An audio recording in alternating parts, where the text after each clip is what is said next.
ഇവിടെ LDF UDF ഭരിച്ച് നാറിനൊരു കുട്ടിച്ചോറാക്കിയിട്ടിരിക്കുകയാണ്. ഇനി മോദി തരംഗം വന്നു കഴിഞ്ഞാൽ കേരളം മാറും. മാറ്റങ്ങളുടെ ഒരു തുടക്കമാണിത്. അത് നമ്മൾ ഇവിടുത്തെ ഒരു സ്ട്രെങ്ത് അതാണ് സംഭവം. പയ്യമ്മക്കടയെല്ലാം മൊത്തം BJPയുടെ തരംഗമാണ് സംഭവം. നമ്മൾ കണ്ടല്ലോ, ഇവിടെ തൊട്ട് അറ്റവരെ BJPക്ക് വേണ്ടി നരേന്ദ്ര വരണം എന്ന് പറയുമ്പോൾ തന്നെ വെള്ളം കുടിക്കാതെ ഭക്ഷണം എത്രയോ പേര് ഇവിടെ കാത്തിട്ടിരിക്കുകയാണ്. ഇനി 9 മണി കഴിഞ്ഞാലും 10 മണി കഴിഞ്ഞാലും നരേന്ദ്രമോദിയെ കണ്ടിട്ട് ഇവിടെ നിന്നുള്ള ജനങ്ങൾ പോകത്തുള്ളൂ. അതെ, ഞാൻ വന്നപ്പോൾ 2 മണി തൊട്ട് ഇവിടെ ഫുൾ ക്യൂ ആയിരുന്നു. 2 മണി തൊട്ട് ക്യൂ ആയിരുന്നു സംഭവം. നമ്മൾ വന്നപ്പോൾ തന്നെ അവിടെ ക്യൂ ആണ്, വണ്ടി ഞാൻ കടത്തി വിടുന്നില്ല സംഭവം. അതേപോലെ അവിടെയും ക്യൂ ആണ് സംഭവം.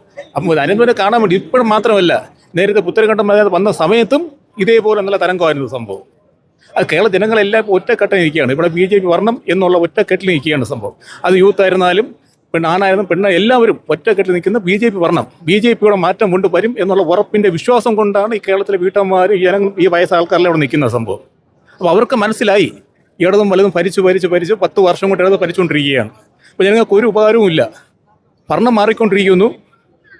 ജനങ്ങൾ ഇപ്പോഴും വീണ്ടും ഗ്യാസിൻ്റെ പ്രശ്നം, വെള്ളക്കരം, കറണ്ട് കരം, നല്ല റോഡില്ല, നല്ല ബസ്സില്ല, കഴിക്കാൻ നല്ല ഫുഡില്ല, ജീവിത സൗകര്യങ്ങളൊന്നുമില്ല. മനസ്സിലായില്ലേ? ഒന്നുമില്ല.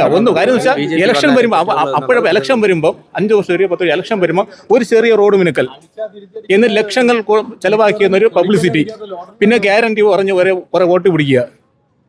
അപ്പോൾ ഇതൊക്കെ ഈ ജനങ്ങൾ 10 വർഷം കൊണ്ട് ജനങ്ങൾ ഇങ്ങനെ എത്രയോ വർഷങ്ങളുണ്ട്, എത്രയോ വർഷം കൊണ്ട് ജനങ്ങൾ കണ്ടുകൊണ്ടിരിക്കുകയാണ്.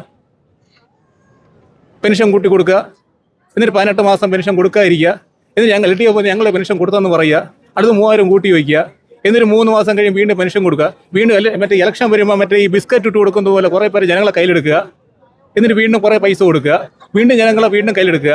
അതായത് ഇലക്ഷൻ വരുമ്പോൾ മാത്രം രാഷ്ട്രീയ പാർട്ടികൾ വാഗ്ദാനങ്ങൾ കൊടുക്കുന്നു. ഇലക്ഷൻ വരുമ്പോൾ മാത്രം രാഷ്ട്രീയക്കാർക്ക് ജനങ്ങൾ അറിയാവൂ. അത് വിൻസെന്റ് MLA ആണെങ്കിൽ കിറ്റ് കൊടുത്തിട്ട് അധികാരത്തിൽ വന്നതല്ലേ. അതുപോലെ തന്നെ നമ്മളെ ഇപ്പോൾ മരിച്ചുപോയ അവരുടെ LDFന്റെ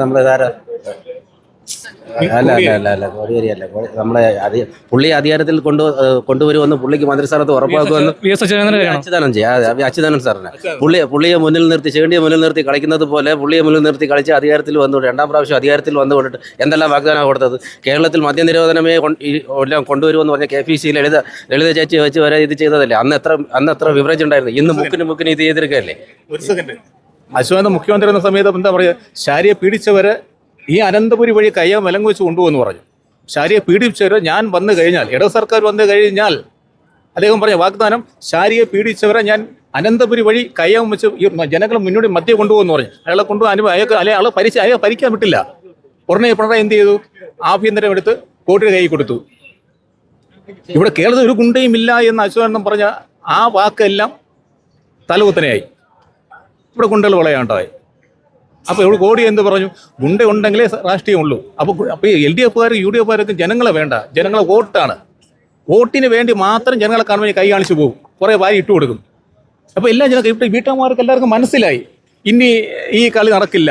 എല്ലാവർക്കും മനസ്സിലായി. ഇനിയിപ്പോൾ ഈ മറ്റേ പൈസ കൊടുത്ത്, പിന്നെ വെള്ളം കൊടുത്ത്, തണ്ണി കൊടുത്ത്, പിന്നെ റേഷൻ അരി കൊടുത്ത്, മണ്ണെണ്ണ കൊടുത്ത് വോട്ട് പിടിക്കുന്ന പരിപാടി നിർക്കില്ല.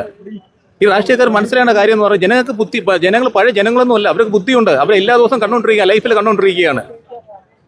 അവർ മടയന്മാരല്ല.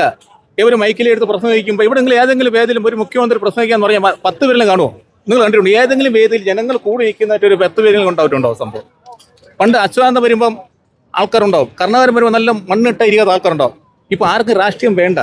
അതായത് PR ഏജൻസികൾ എഴുത്തയർക്കുന്നതാണ് ഇപ്പോഴത്തെ നേതാക്കൾ പ്രസംഗിക്കുന്നതാണ് പറയുന്നത്. അതെ, തീർച്ചയായും അവർ ജനങ്ങളെ വോട്ട് പിടിക്കാൻ വേണ്ടി കാണിക്കുന്ന തന്ത്രമാണ്. ഇപ്പോൾ എൻ്റെ കയ്യിൽ സാധനം ഇരിപ്പുണ്ട്, ഞാൻ താങ്കൾക്ക് തരാമെന്ന് പറയുന്നതല്ലാതെ താങ്കളുടെ കയ്യിൽ എത്തില്ലല്ലോ. അത് കേരള ഖജനാവിൽ ഇപ്പൊ ഇവര് പറയുന്നു കിഫ്ബിന്ന് ലോൺ എടുക്കുന്നു. ഈ കിഫ്ബിന്ന് പണ്ടെടുത്താണ് ഞങ്ങൾ പെൻഷൻ കൊടുക്കുന്നത്. കിഫ്ബിന്ന് പണ്ടെടുത്താണ് ഓഹി വന്ന പൈസ കൊടുത്തത്. കിഫ്ബിന്ന് പണ്ടെടുത്താണ് മറ്റേ കൊറോണ കൊടുത്തത്. അപ്പൊ ഈ കിഫ്ബിന്ന് എടുക്കുമ്പോൾ എല്ലാം ജനങ്ങളിൽ നിന്നല്ലേ പിരിച്ചെടുക്കുന്നത്.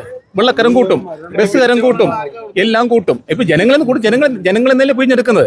ഇവര് 1200, 3000 രൂപ, 3200 പെൻഷൻ കൊടുക്കുന്നു. ഈ പെൻഷൻ നമ്മളെ നിന്ന് പിടിച്ചിരുന്ന പൈസയാണ്. ടിക്കറ്റ് ചാർജ് ആണെങ്കിലും, ബസ് ചാർജ് ആണെങ്കിലും, കറണ്ട് ചാർജ് ആണെങ്കിലും, വെള്ളക്കരമാണെങ്കിലും, റോഡ് ടാക്സ് ആണെങ്കിലും, കഴിക്കുന്ന ഫുഡ് ആണെങ്കിലും, ഇവിടുന്ന ഷട്ടി ആണെങ്കിലും അതിനും പൈസയാണ് നമ്മൾ ടാക്സ് കൊടുത്തുകൊണ്ടിരിക്കുകയാണ്. അപ്പൊ ഇതെല്ലാം ജനങ്ങളിൽ പിടിച്ചിരുന്ന പൈസയാണ്. എൻ്റെ അഭിപ്രായത്തിൽ നരേന്ദ്ര മോദി വന്നാൽ മാറ്റം ഉണ്ടാവും.